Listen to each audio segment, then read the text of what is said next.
Deep in the rainforests of Central and West Africa, scientists believe the natural hosts of the deadly Ebola virus are fruit bats from the Pteropodidae family. These bats can carry the virus without showing signs of illness, creating a hidden reservoir in nature.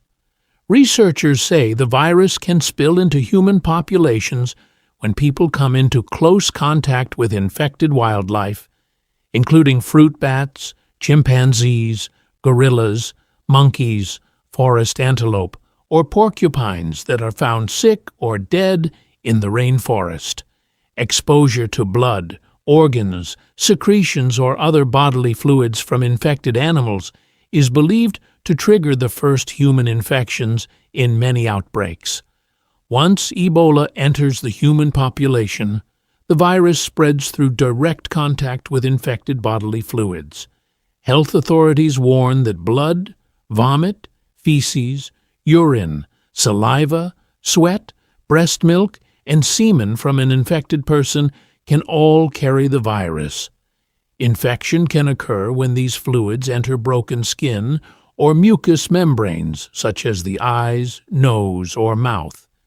Contaminated objects and surfaces, including bedding, clothing, needles, or medical equipment, can also spread the disease if they contain infectious fluids from a patient.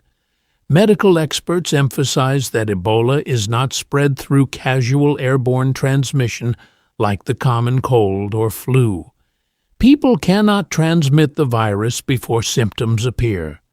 However, once symptoms begin, infected individuals remain contagious as long as the virus is present in their blood and bodily fluids.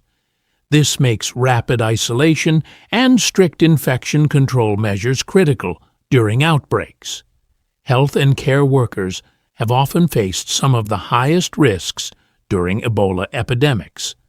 Numerous outbreaks have shown that doctors, nurses, and caregivers can become infected while treating patients when protective equipment is unavailable, improperly used, or infection control procedures are not strictly followed.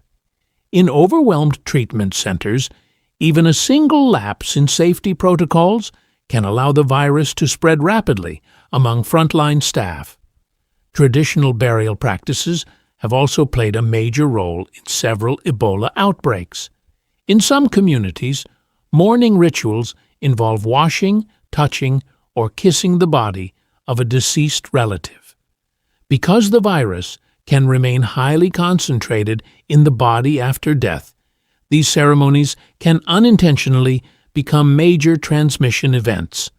Public health teams often work with local leaders and families to promote safer burial practices while respecting cultural traditions. The combination of animal-to-human transmission, direct human contact, contaminated surfaces, healthcare exposure, and unsafe burial practices has allowed Ebola outbreaks to grow rapidly in vulnerable regions. Public health officials continue to stress that early detection, isolation of cases, protective equipment, community education, and safe burial procedures remain some of the most powerful tools for stopping the spread of Ebola disease.